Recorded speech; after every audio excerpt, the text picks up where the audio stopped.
2019az geroztik, Eusko Ikaskuntza Laboral Kutxa Gaztesaria ematen da sormen edo ikerketa proiektuak bultzatzeko. Aurten, Jon Esnaolaren Lur, Nestor Basterretxearen oroimenez, lanak jaso du. Zer balio ematen diozue gazteei zuzendutako ekimen mota honi? Nire aldetik esango nuke, lehenengo izugarrizko ilusioa intzitela sari hau jasotzea. Eta bestetik, errekonozimendua, nire aldetik, adibidez, konpositorek ite deun lanari, ezta? Ze azkenen konpositore bat bere obra 10 minutuz naiz eta jo, orduak eta egunak eta hilabeteak pasatzen ditu estudioan, bere buruari galderak iten, erantzun nahian, eta azkenen, esango nuke momentu gor batzuk badaudela. Eta holako sari bat ematen dizuenean, edo bada izugarrizko errekonozimendua, pixkat bere horretan jarraitzeko batek bestek esaten dizuela behitu ondo zoaz hortatik, eta nolabaiteko indarra bai ematen duela holako... Moditagarria. Hoi da, aurra jarraitzeko gogoa ematen.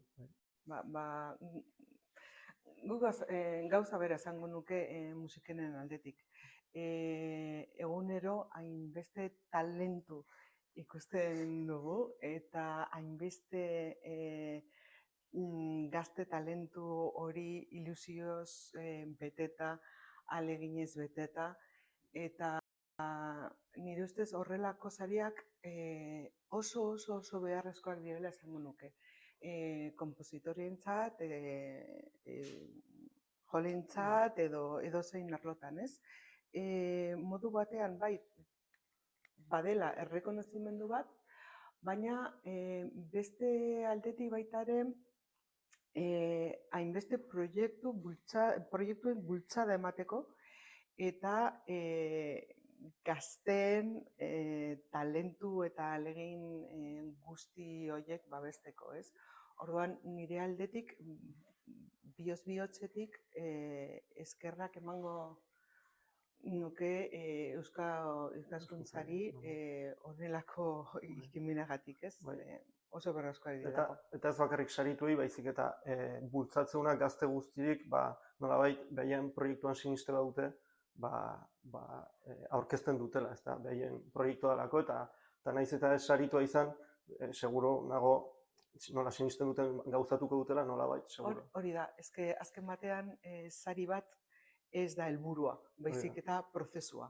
Eta orduan, saria da azken emaitza, azken errekonozimendua, baina dena gertatzen den guztia prozesu honetan oso garrantzitsua da, eta gainera kurrikuluna ere importantea bada, hori esan behar dugu, zeren eta, gero beste laguntzak izateko, zure kurrikulan ere agertzen denean horrelako sari bat, horrelako sari ospetsu bat, nahiko importante izaten da. Aldortatik oso pozu. Musika, hizkuntza artistiko unibertsala izanik, zein paper jokatzen du berezkoak interpreteen eta musikagileen sustrai kulturalek? Ez dakizu zara konpositzailea, eta ez nik, baina benetan artistak izakiak gara, ez? Orduan, ezin da artista baten bere kultural sustraietik aldendu edo azken batean bere hezkuntza, bere hizkuntza, bere pentsamendu, bere sentimendu, bere dena formatzen da gizakia eta artista. Eta dena hori elikatzen da obra. Eta nik horrela pentsatzen dut eta nire ustean ezin da hori banatu, ez? Modu batean ezin da. Nei hori gertatu zait, ni txiki-txikitatik Tolosarra izanik eta izugarrizko kultura, herri, musika murgilduta egon naiz, aita kaleko musika, aitona ere bai, hoi dena jaso dut, folklorea jaso dut, musika tradizionala, Eta gero ikasten junitzen einein, beste Europa mailan dauden konpositorek behaien hizkuntza hartu, eta nahi gabe ikusi nintzen nola bi munduk uztartzen dituen, bai nire herri musika, eta musika garaikidea, bapaten konturatu nintzen naturaltasunez eta intuizio guztiz, nahi gabe sortzen nula obra bat, bi mundu uztartu. Eta saiatu nahi zenen, ekiditen hori da tradizioa edo nire herri musika kentzen, ikusten ez daukela inbeste niretik, eta nik uste oso positiboa da olako obra bat sortzea, eta gero bai daudela ez bakarrik musika baizik, eta ditu Jorge Oteiza, eskultorek, hartze poeta, eta horiek denak nolabait nire sormenen demozin daude nire atzen, esaten nola inbaituten gauza guztik orduan. Bueno, normala da. Obra askotan oso erraz nabaritzen dira sustraiak, beste askotan ez, baina hor dago beti, hor daude. Eta azkenean bizitzen dugun guztia hor ateratzen da. Zuen ikuspegitik nola ikusten duzuen musika hezkuntzaren egoera gure herrian? Azken urte hauetan oso saltu nabarmena egin dugu Euskal Herrian musikaren aldetik, hezkuntzaren aldetik batez ere. Gaur egun daukagun musika eskolen sarea oso aberatsa da. Gero kontserbatorio profesionalak nola ateratzen ari diren ikasleak, zuzara adibide bat, eta gero musikenen oraindik ez dugu bete 25 urte eta referitze batean bihurtu gara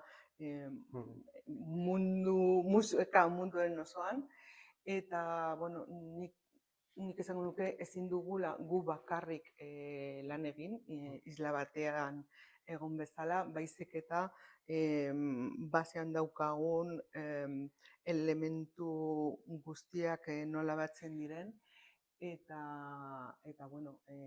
musikenetik ateratzen ari diren ikasleak zenbait proiektu nabarmenak egiten ari direla, eta dena hori 20 urtetan zabaldu da, eta sortu, indartu, zabaldu, eta dena orduan nire oso momentu gozoa bizitzen ari da.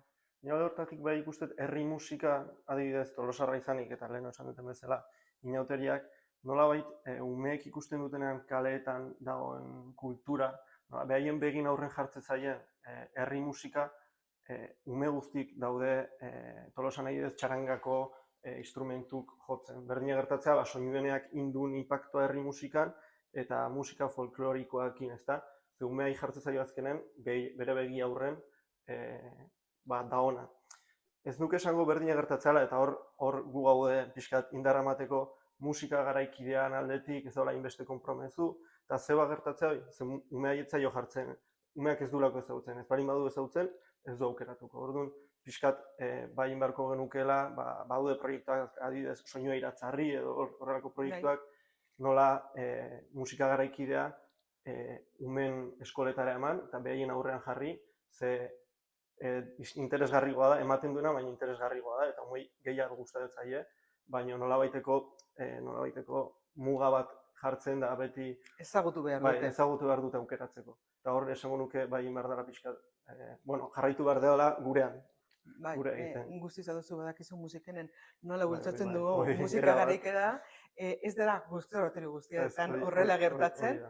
Hori da, modu batean esan dezakegu dela zeina identidad, baina beste mailetan ez da hainbeste lan egiten garaikedeko musikarekin, eta guztiz beharrezkoa da, baita ere, gaurko konpositoren obra zabaltzeko eta aukerak emateko, gaur egun hori ez badugu babesten, iragana, baina bizirik gaude eta aprobetxatu behar da, ahoa daukigula espresatzeko. Esperientzia guzti hori lankidetzan egiteko hori da, transmitetzen. Eta gero umeekin eta jolas modura hartu dezakegula musika garaikidea. Nola egiten dio aurre musikari gazte batek bere ibilbide profesionalari prestakuntza arautuaren amaieran? Bueno, hori nik ikusteko dago, zegoendik nik ez dut bukatu. Baina nik esango nukena da, 4 urte hauetan izugarri babestua sentitu naizela musiken aldetik, ze proiektu interesgarri pilo bat eskaintzen dizkigu konpositoreoi.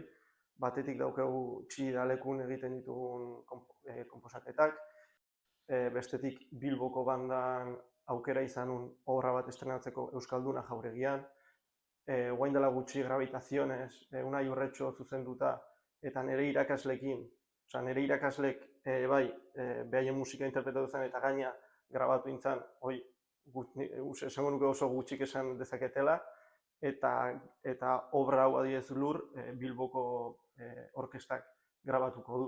Orduan, aukera aldetik nik uste gehiago aukera asko ematen diala eta horrek nolabaiteko proiekzioa ematen duela.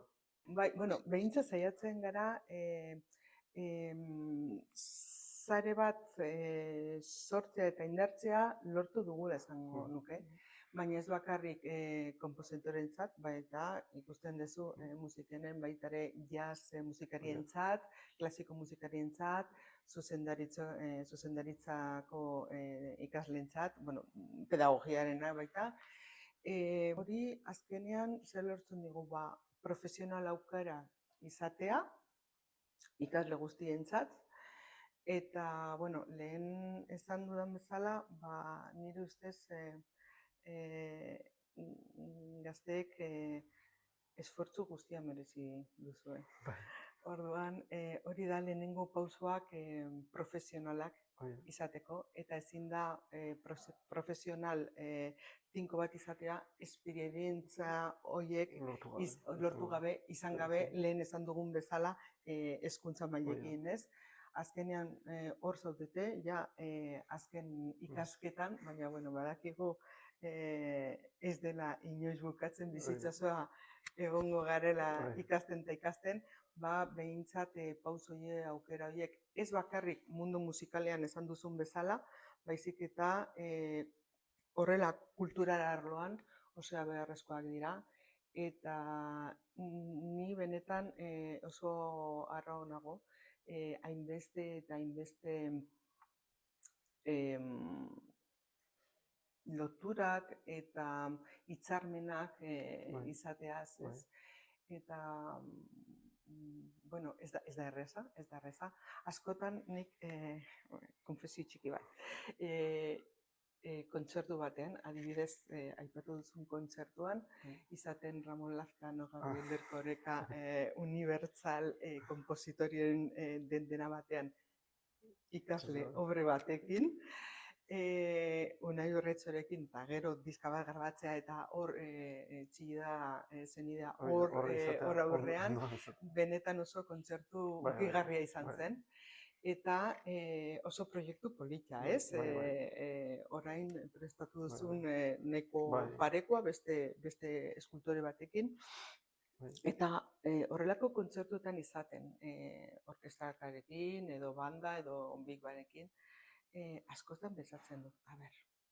Hainbeste eta hainbeste ordenagailuen aurrean, elkarrizketan, bileretan, eta dena horretarako da.